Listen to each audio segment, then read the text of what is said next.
Bismillahirrahmanirrahim. What a night. What an evening.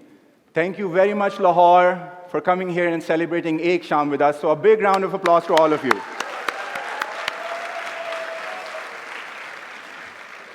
शाम का नाम सुनते ही हर इंसान के अंदर कुछ जज्बात जागते हैं।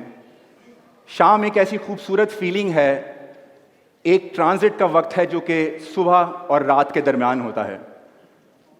अनफॉर्चुनेटली हमारी मौसीकी और हमारे आर्ट के ऊपर भी कुछ ऐसा ही वक्त था कि जब उसको बढ़ने और फलने फूलने से रोक दिया गया। कहा जाता है कि ऑपरेशन के दौरान आर्ट ज़्यादा फैलता फूलता है। मुझे याद है कि 1980s में जिस तरह का आर्ट प्रोड्यूस हुआ, जिस तरह का म्यूज़िक और जिस तरह के ड्रामे प्रोड्यूस हुए, उसकी मिसाल अब नहीं मिलती। एक शाम इवेंट सलमान सूफ़ी फाउंडेशन की तरफ से उसी टाइम को वापस लाने की एक अदना सी कोशिश है कि जिसमें हम यस्टर ईयर के लेजेंड्स को इंट्रोड्यूस करवाएं, री इंट्रोड्यूस करवाएं और हमारी यंग जनरेशन को बताएं कि वाकई आर्ट और म्यूज़िक होता क्या है।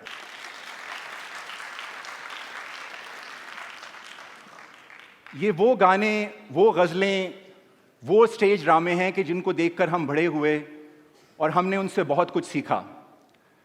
तो एक शाम सलमान सूफ़ी फाउंडेशन की तरफ से लाहौर को और पाकिस्तान को एक खिराज तहसीन पेश करने की एक कोशिश है कि जिसका सिलसिला अब चलता रहेगा। और मैं इससे पहले कि अपनी जो मेन चीफ गेस्ट और इस प्रोग्राम का आगाज़ करूं, फैज़ साहब जो मेरे एक बहुत बड़ी इंस्पिरेशन और मेरे एक बहुत महबूब शायर हैं, उन्होंने कहा था, जब तेरी समुंदर आंखों में। बिस्मिल्लाहिर्रहमानिर्रहीम। What a night. What an evening. Thank you very much, Lahore, for coming here and celebrating Ek Sham with us. So a big round of applause to all of you.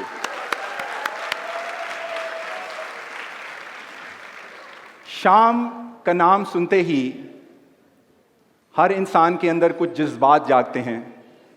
शाम एक ऐसी खूबसूरत फीलिंग है, एक transit का वक्त है जो कि सुबह और रात के दरमियान होता है। अनफॉर्चुनेटली हमारी मौसीकी और हमारे आर्ट के ऊपर भी कुछ ऐसा ही वक्त था कि जब उसको बढ़ने और फलने फूलने से रोक दिया गया। कहा जाता है कि ऑपरेशन के दौरान आर्ट ज़्यादा फैलता फूलता है। मुझे याद है कि 1980s में जिस तरह का आर्ट प्रोड्यूस हुआ, जिस तरह का म्यूज़िक और जिस तरह के ड्रामे प्रोड्यूस हुए, उसकी मिसाल अब नहीं मिलती। एक शाम इवेंट सलमान सूफ़ी फाउंडेशन की तरफ से उसी टाइम को वापस लाने की एक अदना सी कोशिश है कि जिसमें हम यस्टर ईयर के लेजेंड्स को इंट्रोड्यूस करवाएं, री इंट्रोड्यूस करवाएं और हमारी यंग जनरेशन को बताएं कि वाकई आर्ट और म्यूज़िक होता क्या है।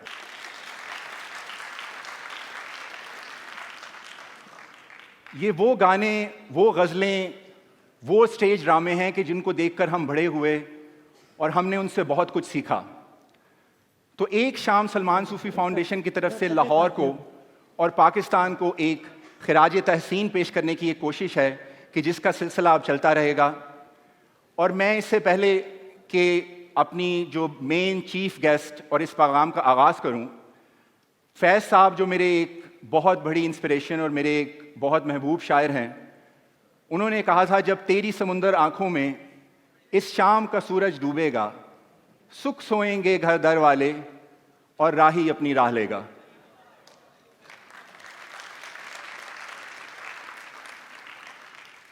Now, ladies and gentlemen, put your hands together for the voice that has stirred our soul, that has given us eternal music, and that has brought such a glory to Pakistan that no one could.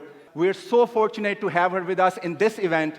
I'm so grateful to Ali Sethi and Hadika Kiani for agreeing to be here. This is not enough. Come on. Alhamra Arts Council, जिन्होंने हमें ये hall provide किया, हमारे साथ partnership की। और अब put your hands together for the one and only Farida Khanum.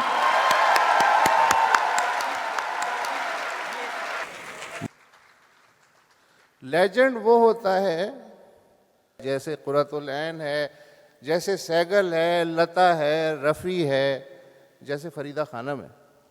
मुझे आप लोग नज़र नहीं आ रहे, इसलिए कि लाइट का कुछ सिस्टम ऐसा है कि आप हमें देख सकते हैं, हम आपको नहीं देख सकते। लेकिन मुझे इतना मालूम है कि आखिरी सीट भी खाली नहीं है, और मुझे इतना मालूम है कि इस छत के नीचे कम से कम 5 नस्लें इस वक्त मौजूद हैं। अब अगर आपकी इतनी जसारत के बाद आपकी इजाज़त हो तो मैं फॉर्मली आगाज़ करूं। बिल्कुल बिल्कुल फरमाइए।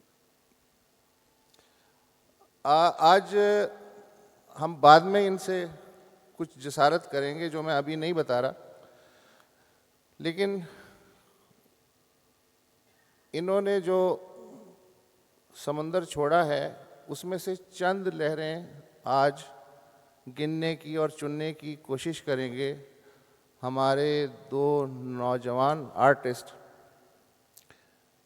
ये जो अली है और ये जो हदीक़ा है,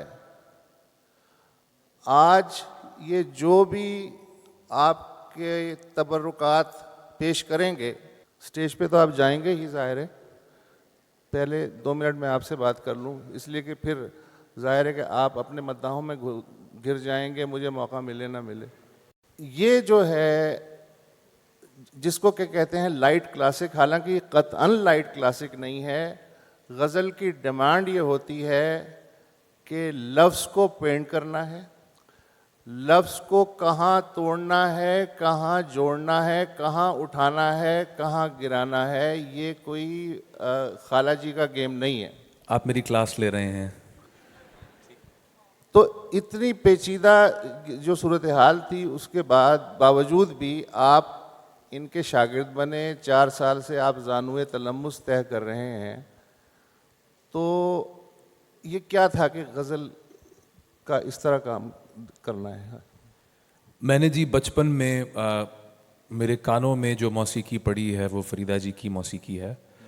मेरी वालदा ने बचपन से शुरू से हमारे घर में सिर्फ रिवायती म्यूज़िक जो है हमें सुनने को ही वो मिला है। फरीदा जी की गज़ल है, नुसरत खां साहब की कवाली है, पठान खां साहब हैं, आबदा परवीन साहिबा वगैरह वगैरह। तो मैं सोचता था जब फरीदा जी की गज़ल सुनता था, मेरी उम्र कोई 7-8 साल होगी, कि एक लय में रहते हुए, एक दायरे में रहते हुए इतना डायनामिज़म, इतना एडवेंचर जो है कि आप एक मिराज की तरह आपको पूरा एक दुनिया सुरों की जो है, और कभी आप प्रिडिक्ट नहीं कर सकते कि कहाँ से बोल को उन्होंने उठाना है, आलाप कहाँ शुरू होगा, कहाँ जाके ख़त्म होगा। लेकिन कोई कानून भी है, उसकी खूबसूरती है, कोई उसकी साइंस है। तो मैं ये हमेशा से जानना चाहता था, और ये बातें जैसे कि फरीदा जी के यहाँ उनके पास उनकी सोबत में ये बातें अब समझ आना शुरू हुई कि ये किसी किताब में ये फॉर्मूले नहीं लिखे हुए। जैसे वेस्टर्न म्यूज़िक नोटेटेड होता है, लिखा जाता है। आप 300 साल पुराना म्यूज़िक जो है यूरोप का, एक किताब में ख़रीद के उसको आप बजाना शुरू कर सकते हैं। ये शागिर्दी के बग़ैर, सोहबत के बग़ैर गाना तो बाद की बात, समझना भी इसको जो है वो तो एक मेरी ऑब्सेशन थी कि मैं समझूं इस चीज़ को। फरीदा जी से मुलाकात हुई जब मैं 17 साल का था, और उस वक्त से आप हिदायत दे रहे हैं कि गाना सीखो। मेरे उस्ताद नसीरुद्दीन सामी साहब, दिल्ली घराने के, क्या बात, जिसे कहना चाहिए joule in the crown of Pakistani classical music. अभी उनका एल्बम भी आया है, बहुत खूबसूरत क्लासिकल। उनसे 8 साल बाकायदा ख़याल की तालीम, आवाज़ की तालीम, और फिर फरीदा जी ने ये पिछले 3.5-4 साल, एक आपकी बड़ी मेहरबानी है, आपने वक्त दिया है, जो ख़ास आपकी बंदिशें हैं, आपके अंदाज़ हैं, उसमें मैं अपने स्टाइल में सवाल करता चला जाता हूँ, और आपकी मेहरबानी कि आप वक्त देते हैं। तो फरीदा जी, आपका शागिर्द आपके सामने, ऑडियंस के सामने। हाँ जी, बैठे हैं। इजाज़त दीजिए।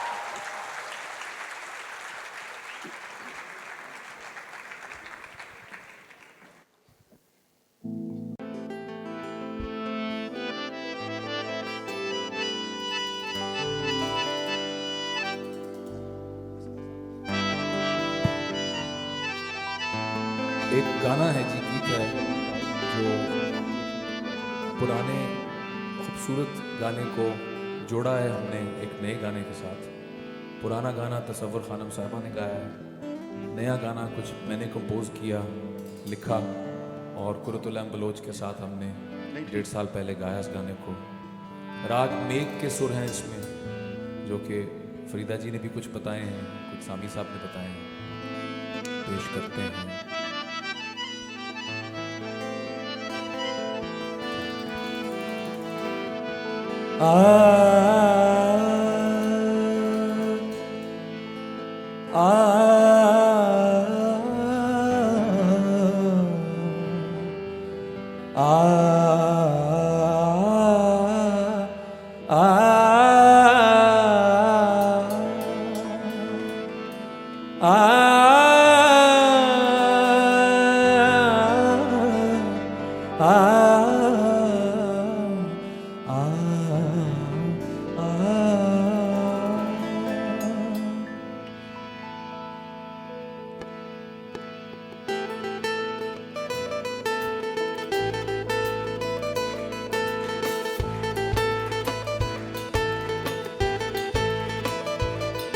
दिल करदा है तेरे कोल रवां, जिथे तू बैठे तेरे नाल बावां। दिल करदा है तेरे कोल रवां, जिथे तू बैठे तेरे नाल बावां। तू अपने दिल दी गल नू मेरे नाल कर कुड़िए, तेरा दिल तैनू जो कहंदा है ओह कर कुड़िए। तू किसे तो ना डर कुड़िए।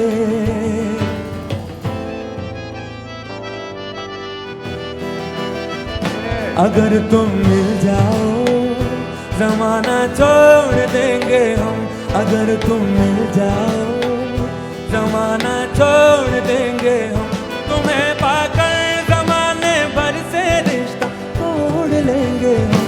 अगर तुम मिल जाओ जमाना छोड़ देंगे हम। अगर तुम मिल जाओ जमाना छोड़ देंगे हम। तुम्हें पाकर भर से रिश्ता तोड़ देंगे। अगर तुम मिल जाओ जमाना छोड़ देंगे हम।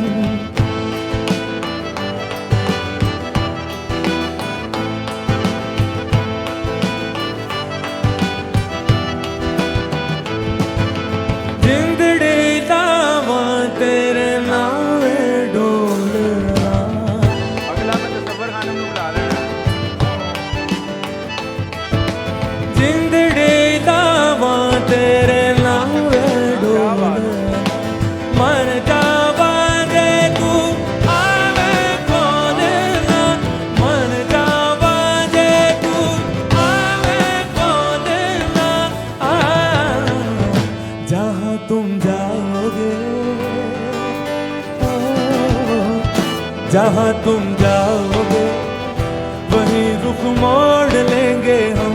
जहाँ तुम जाओगे वहीं रुख मोड़ लेंगे हम। तुम्हें पाकर जमाने भर से रिश्ता तोड़ देंगे हम। अगर तुम मिल जाओ जमाना छोड़ देंगे हम।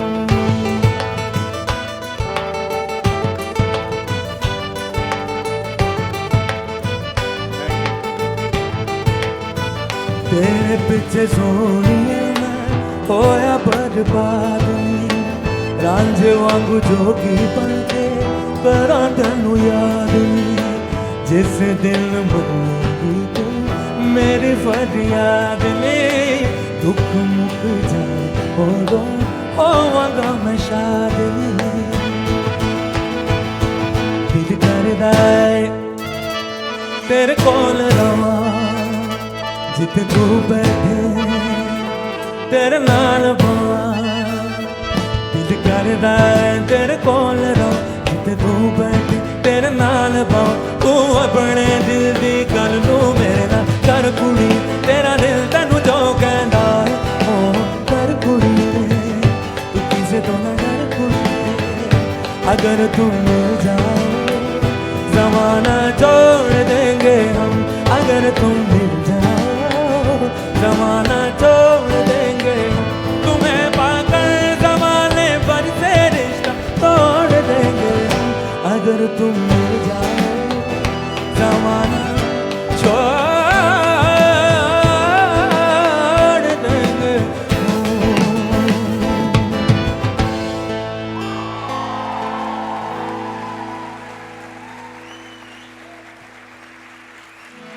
दरअसल फरीदा जी के सामने गाना गाना मेरे लिए जो है ना वो एक मरहला है।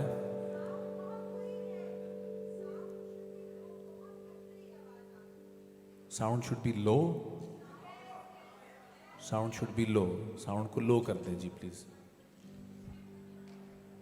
ये एक गीत है जी, फोक सॉन्ग है जो कि फरीदा जी ने तुफैल न्याजी साहब के साथ पहले रिकॉर्ड किया। पंजाबी का गाना है और इसके बड़े वर्जन्स हैं जो लोगों ने सुने हैं। तो आज आपको एक जो ओरिजिनल वर्जन है जो तुफैल साहब के साथ ड्यूएट रेडियो पाकिस्तान में रिकॉर्ड हुआ वो सुनाए।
ओ बल्ले बल्ले, ओ बल्ले बल्ले, ओ बल्ले बल्ले, बई जे तू मेरी टोर वेखणी। बल्ले बल्ले, बई जे तू मेरी टोर वेखणी। ओ काली ककरी लवा दे कोटा जे तू मेरी टोर वेखणी। ओ काली ककरी लवा दे कोटा जे तू मेरी टोर वेखणी। बल्ले बल्ले, ओ बल्ले बल्ले, बल्ले बल्ले, बई सारा पिंड वैर पै गया। बल्ले बल्ले, बई सारा पिंड वैर पै गया। ओ गोरा रंग ना किसे नू रब देवे, सारा पिंड वैर पै गया। ओ गोरा रंग ना किसे नू रब देवे, सारा पिंड वैर पै गया। बल्ले बल्ले, ओ बल्ले बल्ले,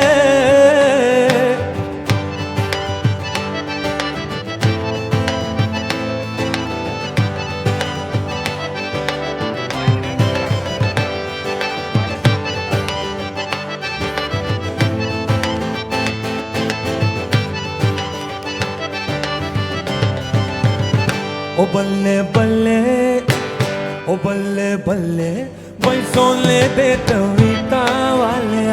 बल्ले बल्ले, बई सोने दे तवीता वाले। ओ वे मैं बुझारत तेरी सोने दे तवीता वाले।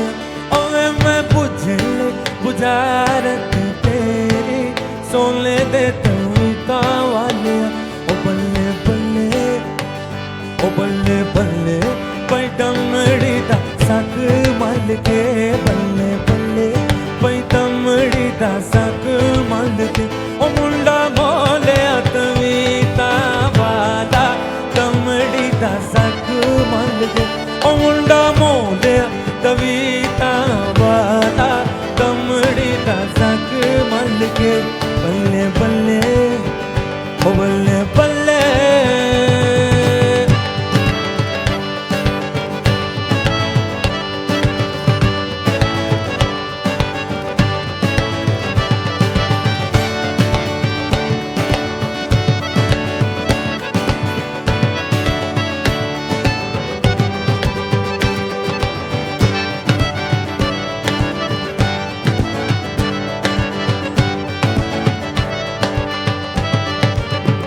ओ जिंद माही जे चलियो,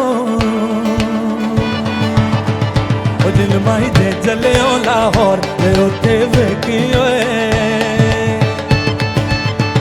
वे उते वेखी अपनी टोन मैं कुछ मंगती ना मैं कुछ मंगती ना हुण हो ओ ते पांडे पहला मोर आओ ते पांडे पहला मोर ओ ते पांडे पहला मोर ओ बल्ले बल्ले ओ बल्ले बल्ले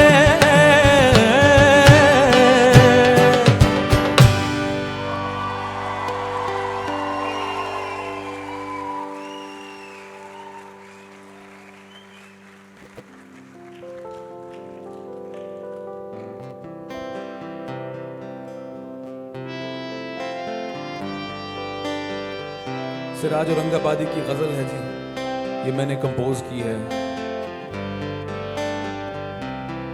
इजाज़त है जी, इजाज़त।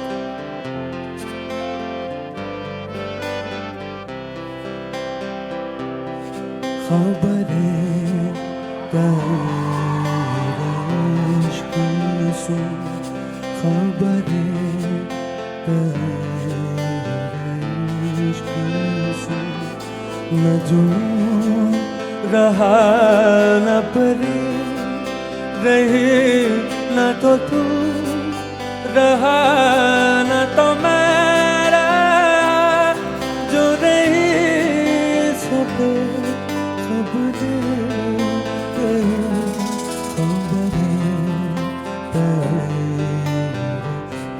इश्क़ से खबरें तेरे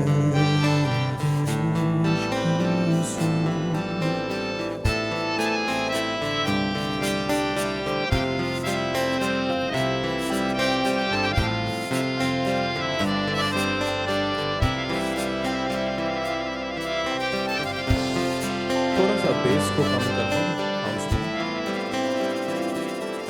चली संते गैब से एक हवा,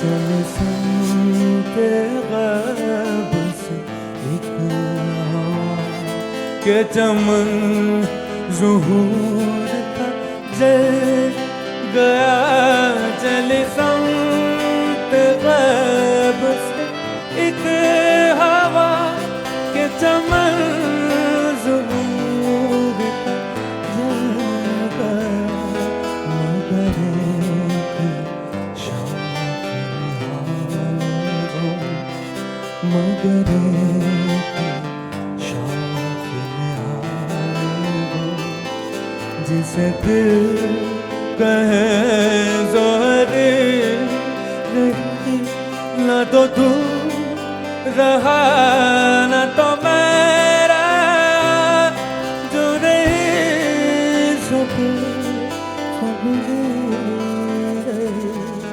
खबरें तेरे इश्क़ से।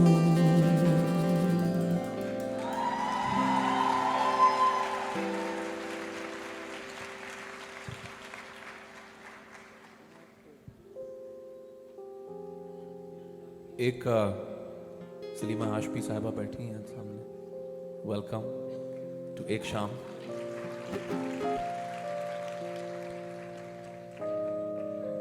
यही हमारे तवाफ़ होते हैं, फैज़ घर जाते हैं, फरीदा जी के घर जाते हैं और यही इसमें सब कुछ मिलता है। फैज़ साहब का बहुत सारा आला कलाम, उम्दा कलाम फरीदा जी ने ना सिर्फ गाया बल्कि अक्सर फैज़ साहब ने लिख के अपने हाथ से दिया और कहा कि इसकी तर्ज बनाइएगा, इसको गा दीजिएगा। ऐसी कितनी गज़लें हैं, शालमार गज़लें जिन्हें हम कहें, यानी इमारतों की तरह खड़ी हैं कि उनको इमिटेट किया, उनको रेंडर भी नहीं किया जा सकता, कोशिश भी नहीं कर सकते। जो तालीम होती रहती है उसमें अक्सर फरीदा जी बताते हैं कि एक इशारे से कि यहाँ आलाप होना चाहिए, यहाँ लफ्ज़ को नुमायाँ करो, यहाँ आकार के साथ इजहार करो, और वो इशारे जो हैं उनसे बहुत कुछ समझने को मिलता है। फरीदा जी, आपकी इजाज़त, एक थोड़ा सा एक चीज़ जो कि फैज़ साहब की आपने गज़ल गाई है, दोनों जहां तेरी मोहब्बत में हार के, वो जा रहा है कोई शब गम गुजार के।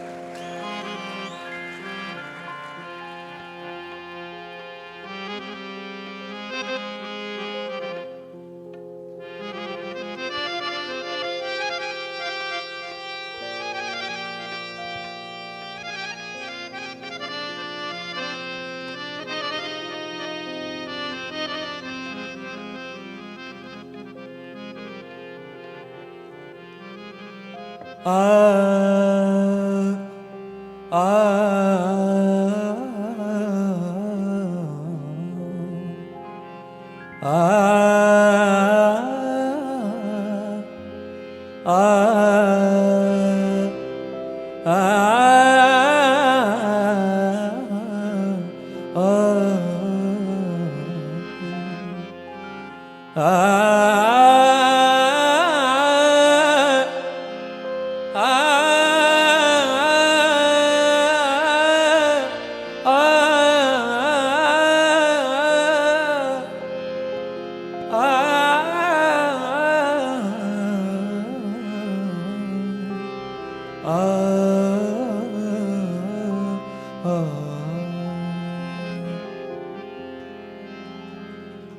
दोनों जहान तेरी मोहब्बत में हार के,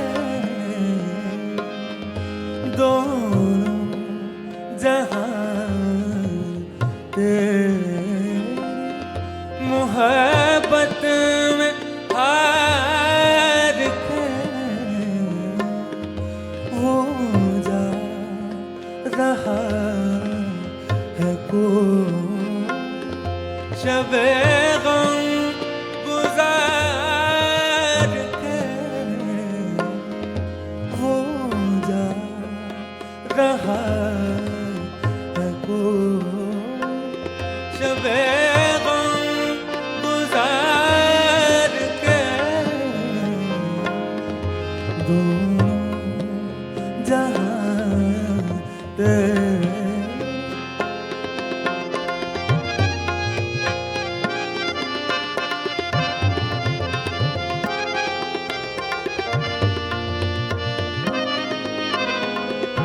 क्या बात है। Please give it up for Ustad Shahzad Ali, moon Antony, साथ फजल अब्बास। दुनिया ने तेरी याद से बेगाना कर दिया, दुनिया ने तेरी याद से बेगाना कर दिया, तुझसे भी दिल फरेब गम रोज़गार के, तुझसे भी दिल फरेब गम रोज़गार के हो जा रहा है कोई शबे गम गुजार के, दोनों जहां तेरे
जा रहा है कोई शबे गम गुजार के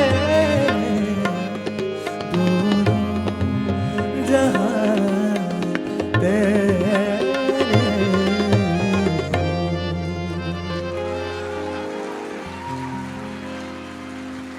Anan on guitar, Aaron on drums, Chand Bhai on bass.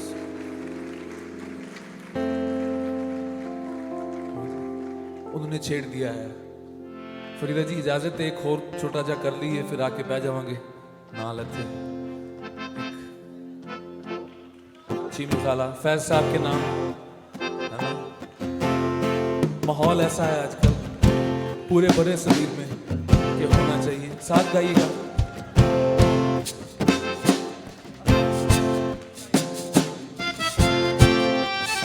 बाल बानो जी को याद करते हुए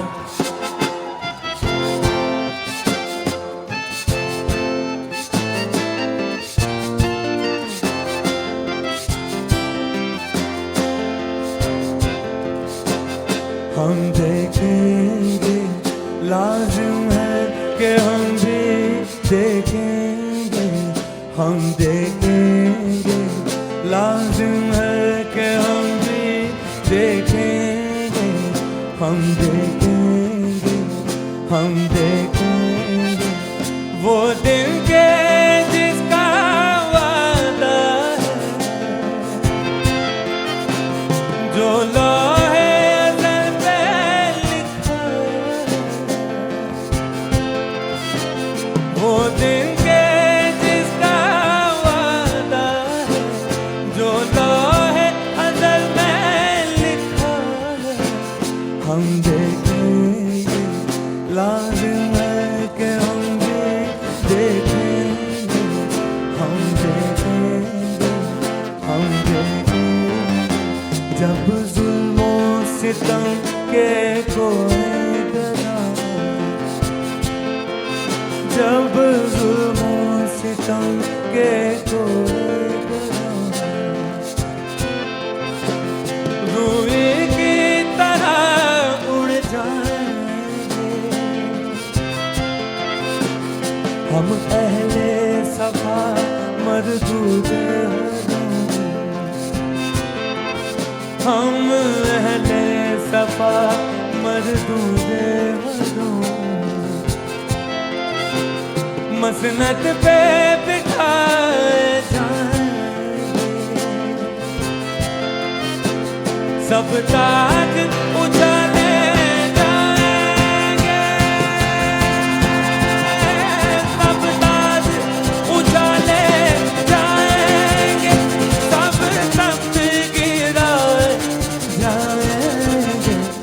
हम देखेंगे, हम देखेंगे, हम देखेंगे, हम देखेंगे, हम देखेंगे, हम देखेंगे, हम देखेंगे।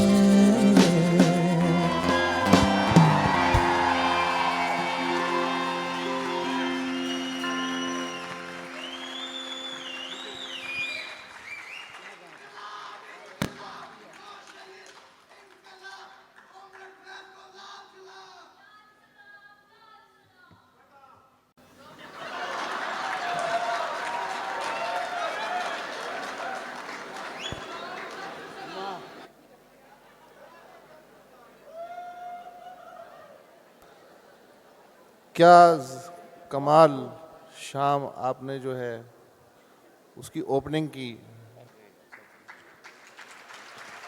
और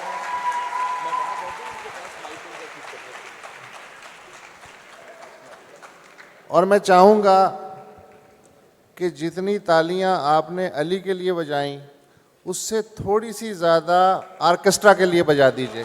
क्या शानदार आर्केस्ट्रा।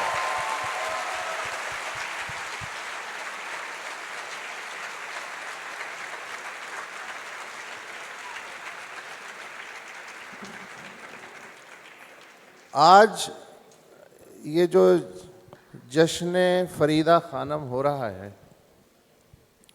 इसमें सरहद पार से भी लोग शरीक हैं। 2 नाम मैं लेना चाह रहा हूं, महेश भट्ट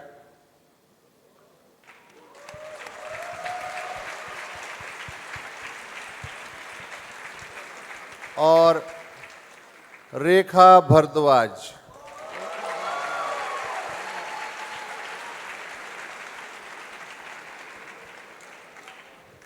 अगर उनके पैगामात तैयार हैं, जी थोड़ा सा आपको इंतज़ार करना पड़ेगा।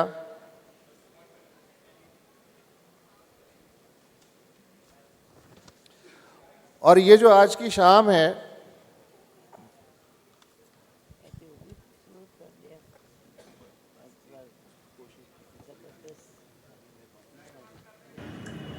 सलमान सूफी फाउंडेशन ने एक शाम के नाम से जो इनिशिएटिव लिया है, उससे आर्टिस्ट और खास तौर पर लेजेंड्स की इज्जत अफजाई होगी। इस इनिशिएटिव की पहली मेहमान है साउथ एशिया का एक ऐसा गहना, फरीदा खानम जी। फरीदा खानम जी, आपके उस गाने ने मेरी जिंदगी में तहलका मचा दिया था। आज जाने की जिद न करो, अगर मैंने उस जिंदगी के उस मोड़ पे सुना ना होता तो शायद मैं आज आपके सामने बैठा ना होता। आप जीती रहें और हमेशा हमेशा हमारे दिलों में इसी तरह गूंजती रहें।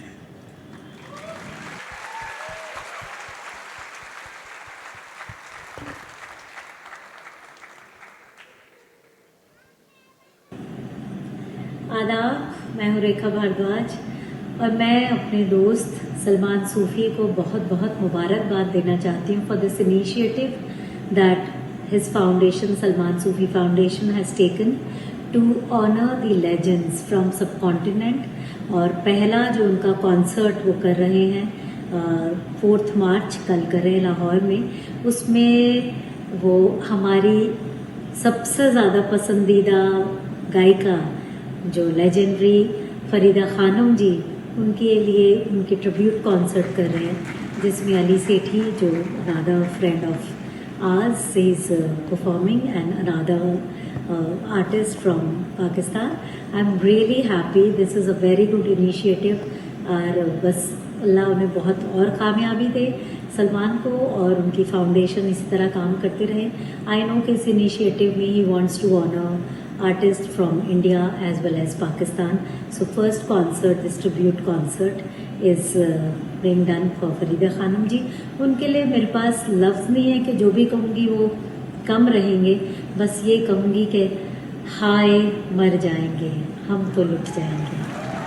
बस हम उनकी कितनी गज़लें, उनकी गायकी, सबके हम बहुत बहुत कायल हैं और हमारी खुशकिस्मती है कि वो हमारी इस सदी में हमें उन्हें सुनने का इतना मौका मिला है। हम उनके गाने को सुनकर बड़े हुए हैं, इतना सीखते हैं और मैं कह सकती हूँ कि अली कई बार कुछ क्लिप्स भेजते हैं अपनी जो सबक लेते हैं उसका, और मुझे अच्छा लगता है कि इस बहाने मैं भी कुछ सीख लेती हूँ, क्योंकि रूहानी गुरु जो होते हैं उनसे हम रूह के तौर पर और उनके जो उनकी कला है उससे हम बहुत कुछ सीखते हैं। सो शुक्रिया सलमान, शुक्रिया सलमान सूफी फाउंडेशन, शुक्रिया अली, और बहुत बहुत शुक्रगुजार हूँ फरीदा खानम जी की।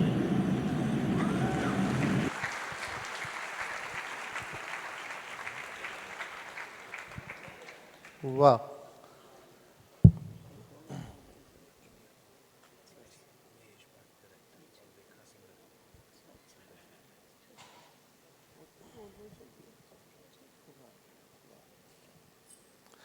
अच्छा थोड़ी सी गुफ्तगू मैं तबर्रुकन आपसे भी करना चाहता हूँ।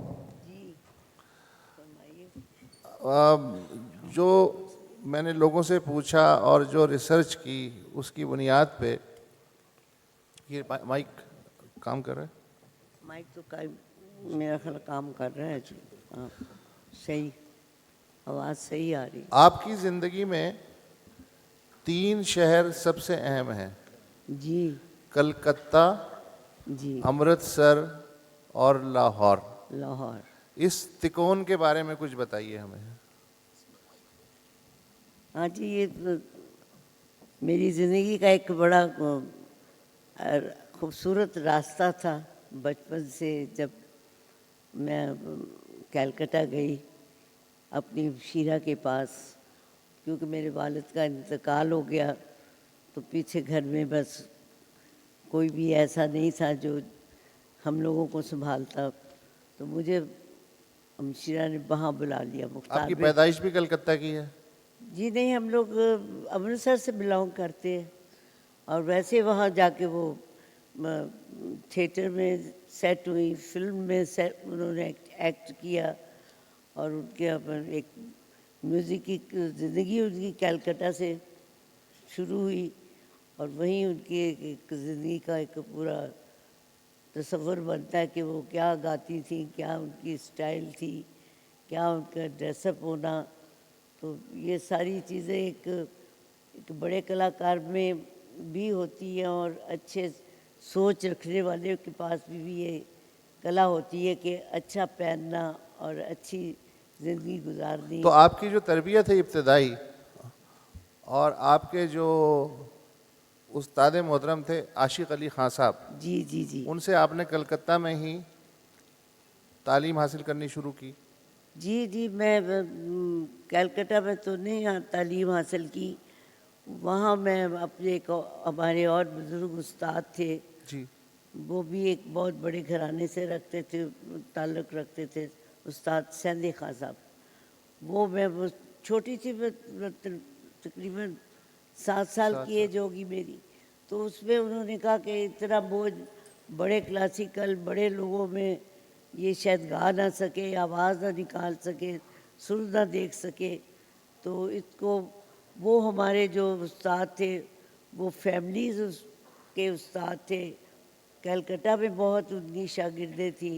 फिर उन्होंने मुझे कहा कि आपको मैं सिखाऊंगा। वो बड़े दरवेशाना अंदाज से बोला करते थे, वो मैं अब बता नहीं सकती, लेकिन वो एक सही मायने में जैसे कहते हैं कि एक बड़े लोगों में से ताल्लुक़ रखते थे अपने कला में, और अपने एक ज़िंदगी के रास्ते में उनका एक बड़ा मकाम था।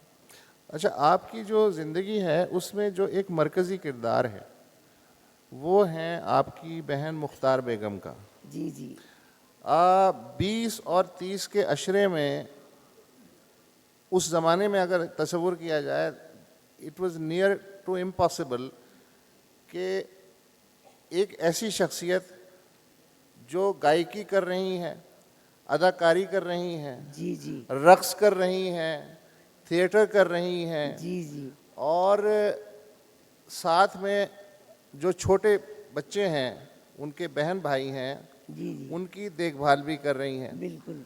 बाद में आप आगा हशर काश्मीरी साहब मैं उनका जिक्र घर में अक्सर सुना करती थी। वो कलकत्ता से फिर वापस आ गए थे लाहौर। जी। आगा साहब ने वहाँ प्रोडक्शन शुरू की लाहौर में कि हम यहाँ फिल्म बनाएंगे, तो कलकत्ता से वो फिर सारे हम फैमिली के सारे इकट्ठे होके अमृतसर आ गए, लाहौर सेटल हुए। लाहौर सेटल होने से वो ये हुआ कि वो ट्रेजेडी ये कि आगा अशर साहब की वो तबीयत नासाज हो गई कुछ ज़्यादा ही, और कुछ एज उनकी ऐसी थी कि वो समझ ना पाए, उनकी लाहौर ही में डेथ हो गई। तो बस वो एक ड्रॉप सीन वहाँ हो गया कि अब क्या होगा, अब क्या सोचें, क्या करें।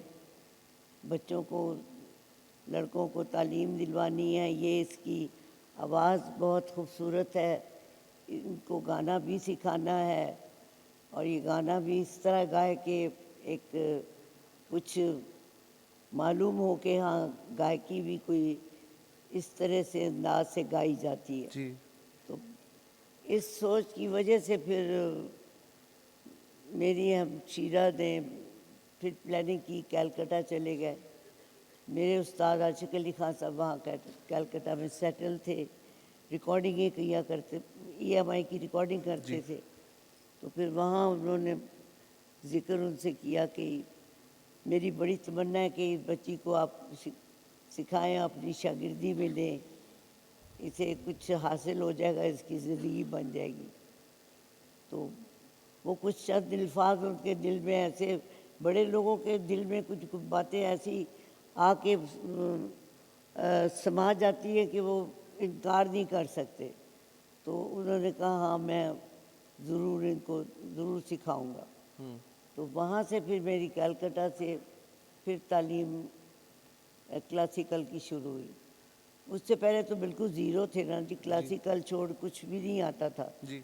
बचपन का ज़माना था, अभी सोच ही रहे थे कि लाहौर सेटल होंगे कि कलकत्ता में सेटल होना है, कहाँ इनको बच्चों को क्या सिखाना है, ये इनको गाना सिखाना है कि क्लासिकल डांस सिखाना है, किस में महारत हो जिसमें इनका अच्छा, नाम आपकी हो। जो पूरी तालीम और तरबियत है वो प्योर क्लासिकल माहौल में हुई, जी लेकिन आपकी जो स्पेशलाइजेशन है, जो ये लोग जानते हैं, मेरी नस्ल जानती है, उससे पहले की नस्ल जानती है, वो है गज़ल की गायकी। जी तो ये जो स्पेशलाइजेशन है नेचुरली बनती चली गई या आपने इंतखाब किया कि गज़ल पे ज़्यादा जोर देना है? नहीं, ये तो गज़ल की गायकी में तो मैंने अपनी शीरा को बहुत फॉलो किया, क्योंकि वो गज़ल बहुत खूबसूरत गाती थी। जी। तो खान साहब जी को कलकत्ता से फिर रिक्वेस्ट की कि भी इसको आप सिखाए क्लासिकल। फिर उन्होंने बड़ी मुश्किल से कि भी मैंने जहाँ मेरी मर्ज़ी होगी वहाँ मैं रहूँगा, लाहौर या दिल्ली या कलकत्ता, मैं वहीं इनको आप सोच लें, जहाँ मैं रहना चाहूँगा वहीं आपको इनको तालीम दिलवानी पड़ेगी। जी। तो बस वो सारा कुछ बहुत सोचा, मेरी हमशीरा ने सोचा कि भाई अब खान साहब जी को मनवाना तो इस बात के लिए तो गलत होगा, वो हमें छोड़ के ही चले जाएंगे कलकत्ता या लाहौर या जहाँ भी उस वक्त ज़माने में हम लोग सेटल थे। तो फिर जी कलकत्ता में फिर उन्होंने कहा कि मैं इनको सिखाऊंगा। तो वहाँ कलकत्ता से मेरी तालीम क्लासिकल की शुरू हुई। जी। जी।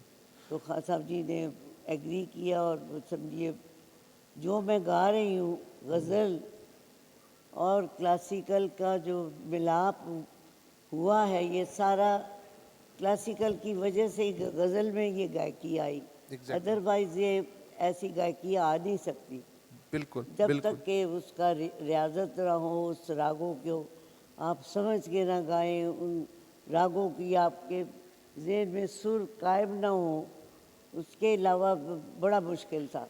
कितनी तालीम उस्ताद दे देगा, बिल्कुल। कुछ अपनी सोच भी तो जिसको सिखा रहे हैं वो भी तो कुछ सीख सके, उसकी आवाज़ भी कुछ अच्छी हो, उसका कुछ लगाव गाने के अंदाज़ उस्ताद को पसंद हो कि ये वाकई इसको मैं सिखा सकता हूँ, ये सीख सकती, तो मैं कोशिश करूँ। अदरवाइज़ मैं इनके पास या रहना या ठहरना मेरा बड़ा मुश्किल है। अच्छा, मुझे बड़ी खुशी हुई ये देख के कि आपका जो फेसबुक पेज है उस पे 17,500 फॉलोअर्स हैं आपके, और वो फेसबुक जो है वो मुस्तकिल अपडेट होता रहता है, यानी आप हर ज़माने के साथ हैं। जी कमाल बात है ये। अच्छा, एक मैंने इंटरव्यू पढ़ा था किसी इंडियन पब्लिकेशन में, उसमें एक जुमला जो है वो बड़ा स्ट्राइक किया मुझे। आपने कहा था कि उसने पूछा होगा कि आजकल जो गज़ल का चलन है वो इतना क्यों नहीं है, जो नई नस्ल है उस तरफ राग़िब नहीं होती। तो आपने एक जुमला कहा था, उन्होंने कहा देखिए जी, जब ज़बान ही नहीं आती तो गज़ल कहाँ से आएगी? गज़ल कैसे आएगी? ये ज़रा बताइए इसके। हाँ जी,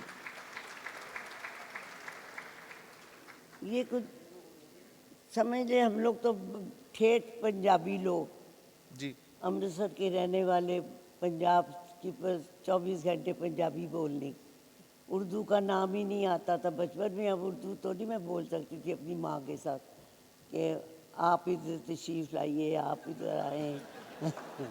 तो वो इसलिए हमारी हमारा बोल चाल ही पंजाबी थी।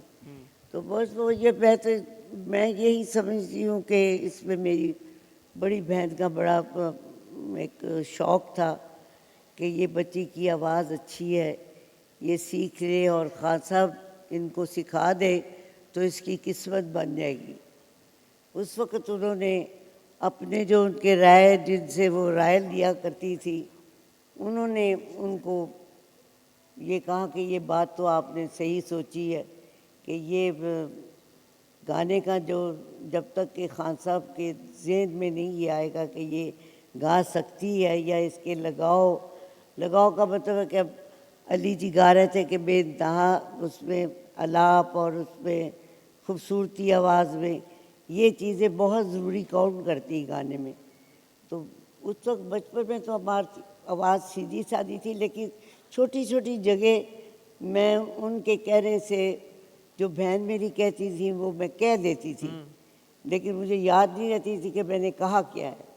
तो इस वजह से ये रास्ता फिर उनके अपनी सोच से हुआ कि आवाज़ इसकी अच्छी है और इनको मेहनत हम लोगों का फ़र्ज़ है कि इनको एक ज़िंदगी ऐसी दें जिसमें बहुत बड़ा एक कला है और वो कला तो इनको आपकी ज़बान गायकी के साथ साथ निखरती चली गई।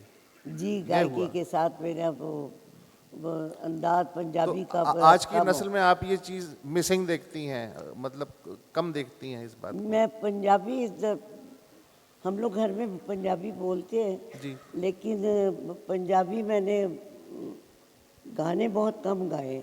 जी।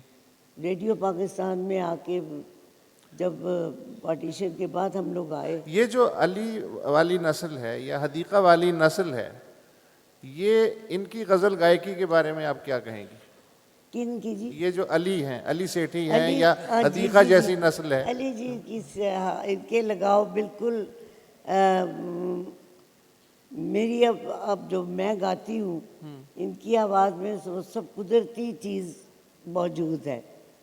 ये कहना पड़ेगा, वो लगाव हैं, वो अंदाज़ है। आप बग़ैर साज़ों के से सुन लें, ये बाकायदा बहुत सुर में और बहुत अच्छे तरीके से संभल के ये गाएंगे। ऐसे नहीं कि ऐसी आवाज़ लगा दे, उधर से सुन लिया, इधर आ गए, इधर से भागे, उधर चले गए। ये चीज़ इनमें बिल्कुल नहीं है। ये अच्छा, मुझे खुशी हो रही है आपकी ज़बान से ये बात सुन के, इसलिए कि अब तक मैं जितने भी जो सीनियर लोग हैं उनसे बात करता हूँ ना, तो उनका पहला जुमला होता है कि हुण जी मुसीकियाँ कित्थे मुसीकियाँ होंदियां सन साडे वेले, हुण ना सुरे ना ताले ना सा दी तमीज़ है ना पा दी तमीज़ है। ऐसा तो नहीं है ना? नहीं, ऐसा तो नहीं है। देखिए अब आगाज़ हुआ है मौसीकी का, तो हमें सोच भी नहीं थी कि अली जी से बेटे से मुलाकात होगी, ये इतने पढ़ लिख के बाहर से आएंगे और इनका गाना हम जैसे गाते हैं उस अंदाज से गाएंगे, तसव्वुर भी नहीं था। तो आपके तो बहुत से शागिर्द होंगे ना? जी आपके तो कई शागिर्द होंगे। जी, मेरे कोई मैं ज़्यादा शागिर्द मैंने किए नहीं, ना वक्त दे सके तो ना, इसके लिए टाइम बहुत चाहिए। तो आप बोर हो जाती हैं उनसे या वो भाग जाते हैं? क्या होता है कि वो उतना डिसिप्लिन बर्दाश्त नहीं कर पाते? हाँ नहीं जी, डिसिप्लिन भी बड़ा ज़रूरी है। मैं बैठी होती थी, गाना सीखती थी, चीज़ गा रही, मुझे उस्ताद सिखा रहे हैं और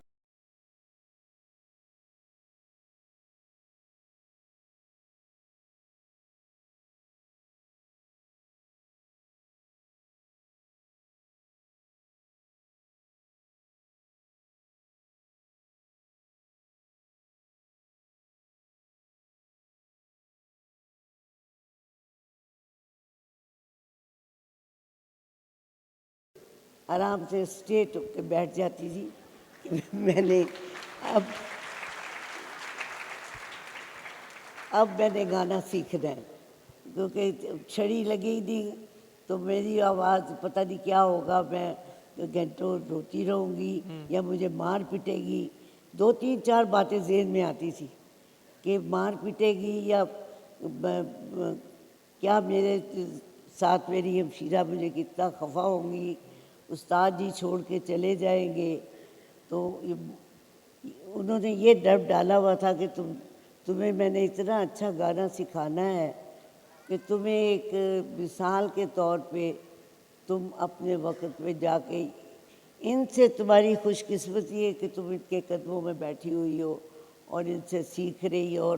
और सरगम, सारे गामा पादा, सा पे जाना वापस आना, ये तुम्हें ये बता रहे हैं, वरना ये 10 मिनट नहीं एक जगह पे बैठ सकते खान साहब जी की, ऐसी तबीयत थी। तो आप अपने शागिर्दों पे छड़ी का इस्तेमाल करती हैं क्या?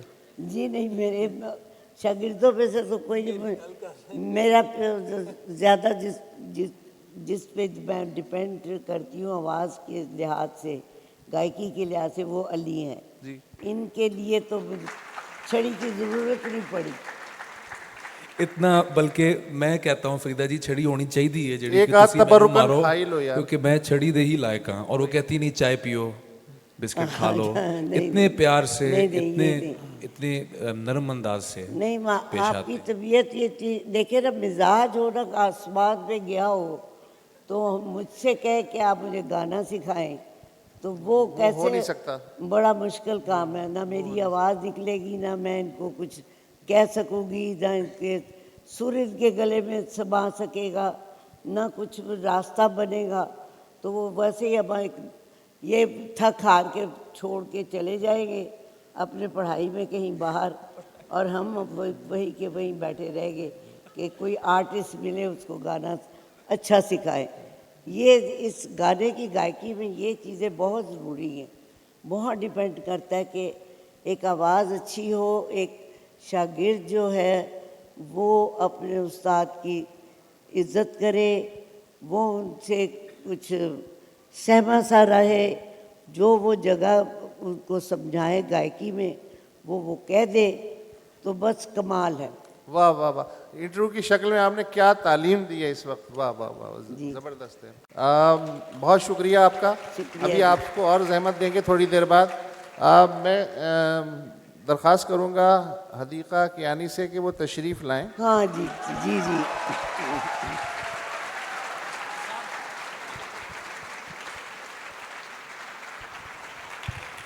फरीदा जी से आपका क्या रिश्ता है?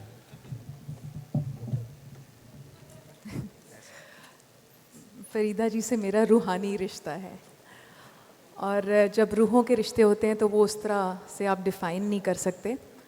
लेकिन आज का दिन मेरे लिए बहुत बड़ा दिन है, और इसी तरह का दिन एक बचपन में भी आया था। और लियाकत मेमोरियल हॉल में, नहीं पिंडी में, उस वक्त बहुत अरसा पहले की बात है ये, जब मैं स्कूल में थी, तो उसमें चीफ़ गेस्ट थी फरीदा खानम जी, और उस टाइम भी जान निकली हुई थी मेरी, और आज भी जान निकली हुई है मेरी। मैंने एक गज़ल सुनाई और ज़ाहिर है मेरी टांगें कांप रही थी, और आज भी मेरा वही हाल है बिल्कुल। मैं बैक स्टेज पे यही बात कर रही थी कि ऐसे लग रहा है कि जैसे कोई एग्ज़ाम होने वाला है। मैं उस टाइम बच्ची थी, लेकिन मुझे इनका स्टेचर तो पता है ना कि ये क्या शख्सियत हैं, और इनकी जो गायकी है और इनका जो अंदाज़ है और इनकी जो पर्सनैलिटी है, ये नूर हैं। ये बस ये नूर से भरी हुई हैं।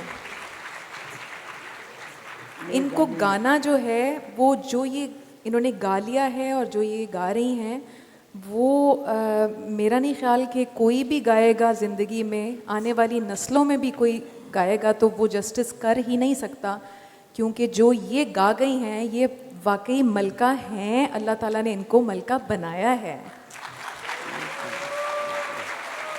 और आप ख़ुद देख लें कि कितनी हसीन माशाल्लाह से लग रही हैं, इतनी खूबसूरत पर्सनालिटी है इनकी, मीठी मिठास से भरी हुई।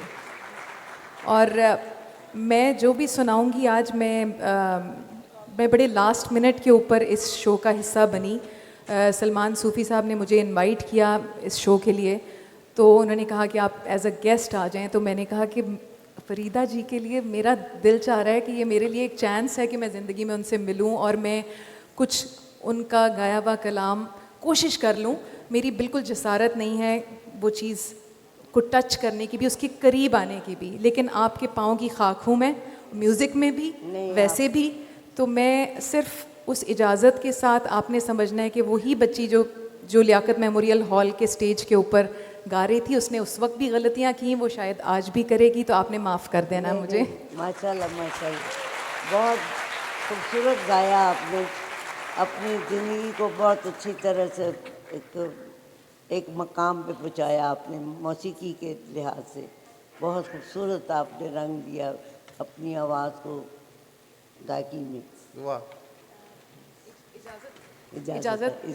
ये स्ट्रक्चर इस तरह का है कि मैं सोच भी नहीं सकती, मैं अपनी वालदा को भी इस तरह बैक करके नहीं बैठ सकती, लेकिन ये स्ट्रक्चर इस तरह का सेट हुआ है कि मुझे माफ़ी दीजिएगा। नहीं बिल्कुल, आप कहते हैं हम आए हैं आपको सुनने, हमारी ऑडियंस आई है आपको सुनने, अली को सुनने, तो बस अब आपको अपने सुनना है। इजाज़त। जीते रहो जीते रहो। अच्छा, एक बात अचानक मेरे जहन में इस वक्त आई कि इस वक्त हॉल में जितने भी लोग बैठे हुए हैं उनमें से सिर्फ 3 या 4 शायद ऐसे लोग हों कि जिनकी उम्र फरीदा खानम की गायकी से ज़्यादा हो।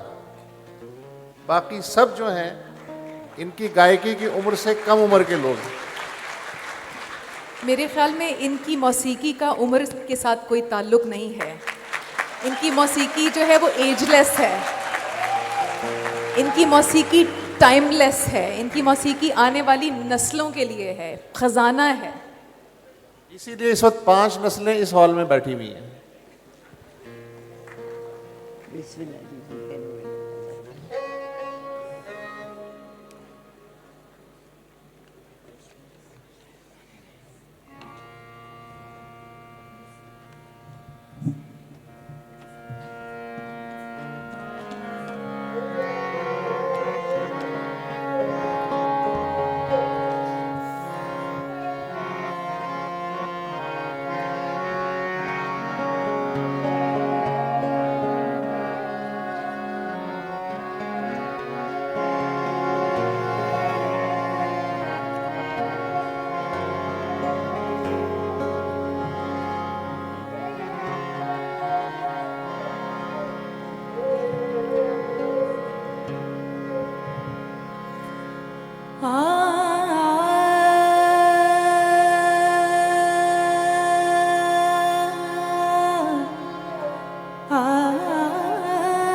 मुस्कुराते हुए वो मजमाए अग़ियार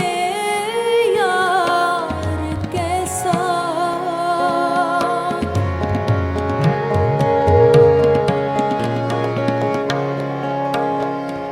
मुस्कुराते हुए वो मजमाए अग़ियार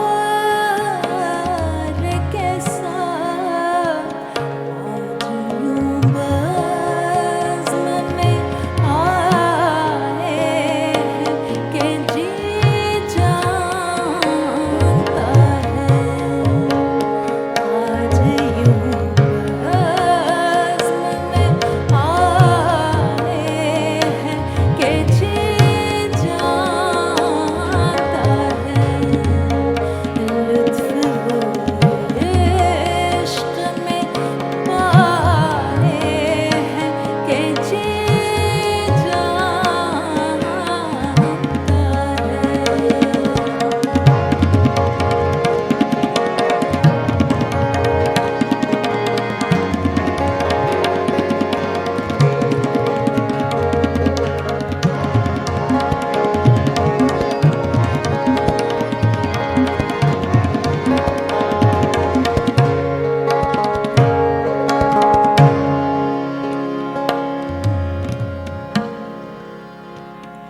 दोस्ती में तेरी दर पर्दा हमारे दुश्मन,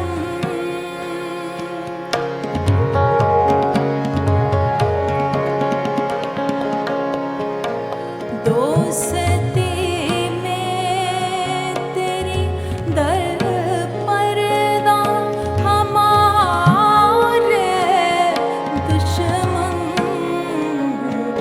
इस कदर अपने पराए हैं कि जी जानता है, इस कदर अपने पराए हैं कि जी जानता है, लुत्फ़ वो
अब जो मैं गज़ल सुना रही हूँ अतहर नफीस साहब की,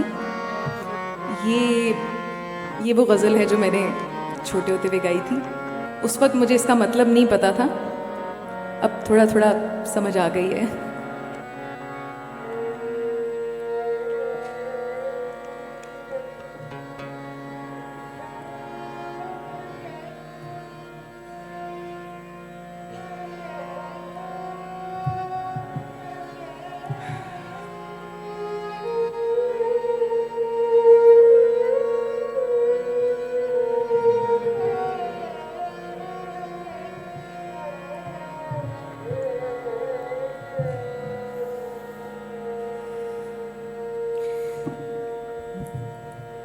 वो इश्क जो हमसे,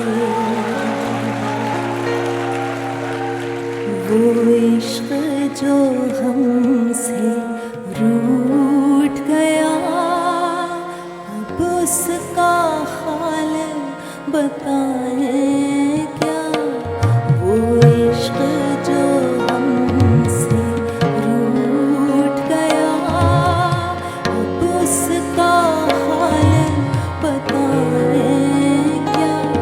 कोई मेहर नहीं, कोई कहर नहीं, फिर सच्चा शेर सुनाए क्या। वो इश्क जो हमसे रूठ गया।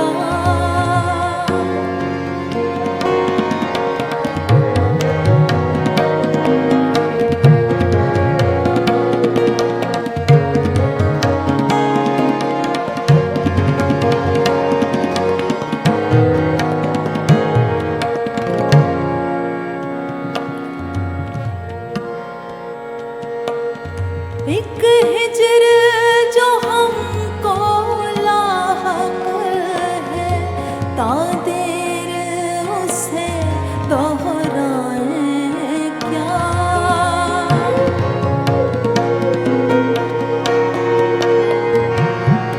एक हिजर जो हमको लाहक है, तादेर उसे दोहराएं क्या।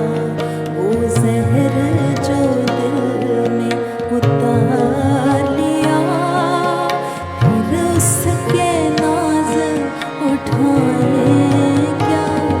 वो जहर जो दिल में उतार लिया, फिर उसके नाज उठाए क्या। कोई मेहर नहीं, कोई कहर नहीं, फिर सच्चा शेर सुनाए क्या। वो इश्क जो हमसे रूठ गया।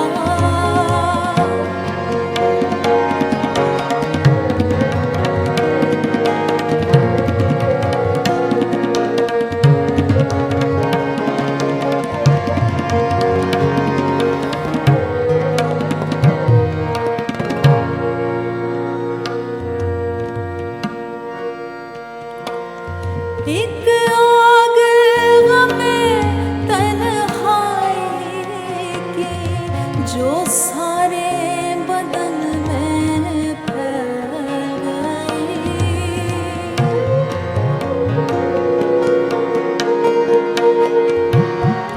एक आग गमे तन्हाई की, जो सारे बदन में फैल गई।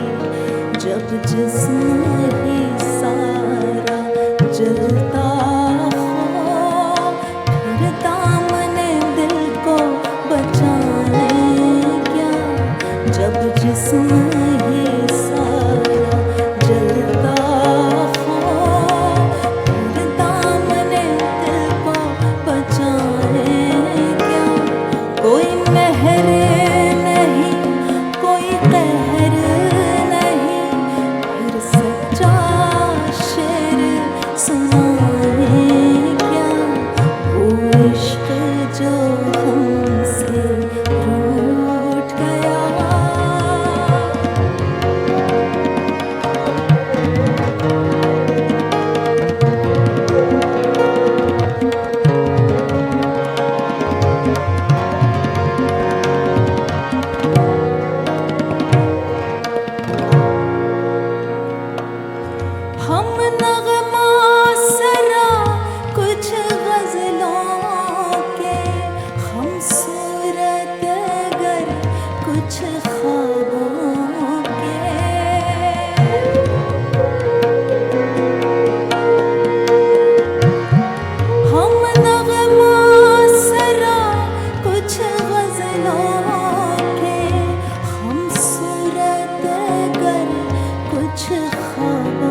बताएं क्या वो इश्क जो हमसे रूठ गया, उसका हाल बताएं क्या वो इश्क जो हमसे रूठ गया, उसका हाल बताएं क्या वो इश्क जो हमसे रूठ गया, उसका हाल बताएं क्या वो इश्क जो हमसे रूठ गया।